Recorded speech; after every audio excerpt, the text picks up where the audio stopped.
Welcome back to our Python Basics series. Today, we're talking about try excepts. These are going to allow you to write code that's not going to break, so let's take a look at how we use them.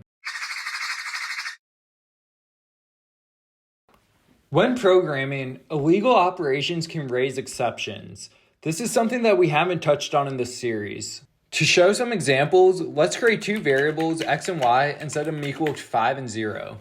If we were to come down in our code and say x divided by y, we know that this is going to give us an error. Mathematically speaking, we cannot divide any number by 0. Since x is 5 and y is 0, 5 divided by 0 is not allowed.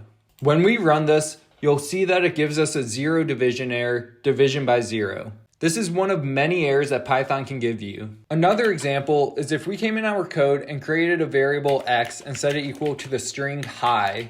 If we were to come down and use a built-in function int and say x, and then after we printed the word hello, you'll see that when we run it, we get a value error, invalid literal for int with base 10 hi. As you can see in our code, we printed hello in line 3. When we ran it, it did not execute that code.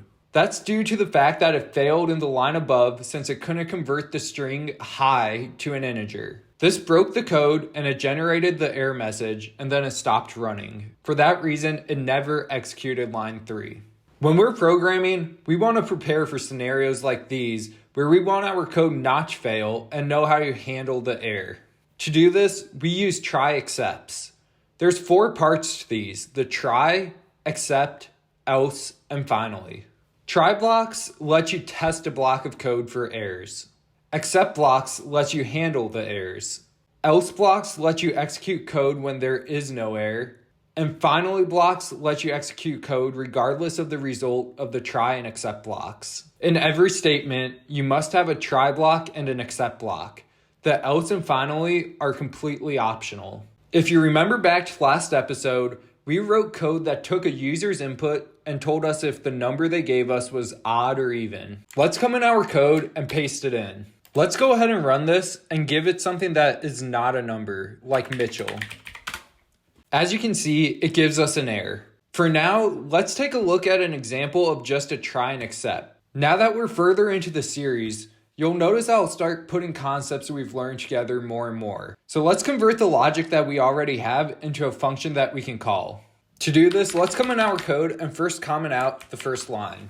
We'll then come down and let's define a function named even, odd, and pass in a num. We'll then go ahead and indent everything within our function. Let's come back to the top and let's uncomment this code and we'll cut it. Now we're left with just our function. We'll go ahead and use our try and except. Outside of our function, meaning not indented, let's add a try. This follows a very similar syntax to if-else statements where we say try and add a colon and then we indent all the code within it. Within our try, let's go ahead and paste the code that we copied from above. This is going to need to be indented. We'll then call our even odd function and we'll pass in the num variable from the input that the user gave us. We then come down here and we can add our except. To do this, we have to come outside of the try and we add an except statement with a colon and we'll print, sorry, you did not enter a valid number. So now what this code is doing is we're defining a function. That function takes an argument of a number. It uses an if and else statement to see if the number modulus 2 is equal to 0.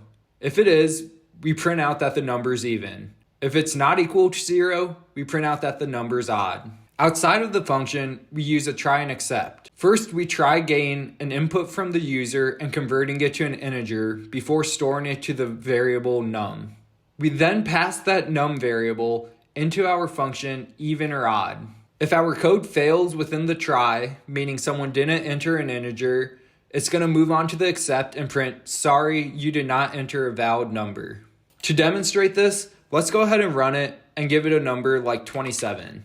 We know that this is odd, so when we click enter, it tells us that the number is odd. Now let's run it again, but give it a number like Mitchell, something that it won't be able to convert to an integer, And when we hit enter, you'll see that it prints out, sorry, you did not enter a valid number. It no longer gives us the error message telling us it can't convert the string to an integer. Now let's add an else.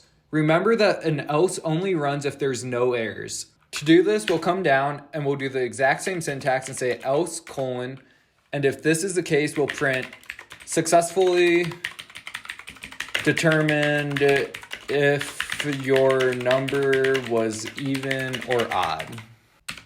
You'll see if we run this and we give a number like 10, which is even, it'll print that the number's even and that it's successfully determined if our number was even or odd. If we were to run it and give it a value that was not a number, such as x, and we clicked enter, you'll see that it just tells us, sorry, you did not enter a valid number. Since there was an error and it went on to the except, it doesn't run the else. That's why it doesn't print successfully determined if your number was even or odd. The last thing we're going to do is add a finally. This runs whether or not you have an error. For now, I'll keep the else, but remember, it's not required. You can have a try, except, and finally without an else if you want.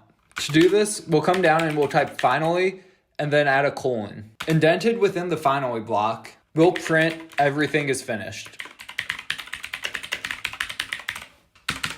When we run this, you'll see that it asks for a number.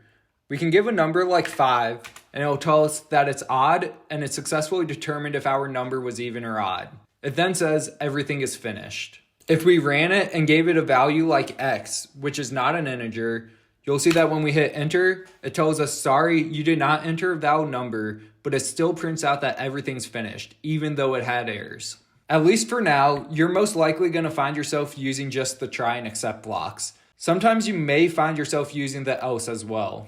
One thing to note is once you finish the try and except statement, all the code outside of those blocks will continue to run. In future videos on the channel, we'll go deeper into different errors you can receive and how you can interpret them and correct your code. Additionally, we're going to expand on the different ways that we can handle exceptions within the except block. For now, this is a good introduction and should hopefully get you comfortable with the concept of using try and excepts in your code. Once again, this is going to enable you to write better code. In our next episode, we're going to be talking about for loops. Thank you for watching, and please like, comment, share, and subscribe.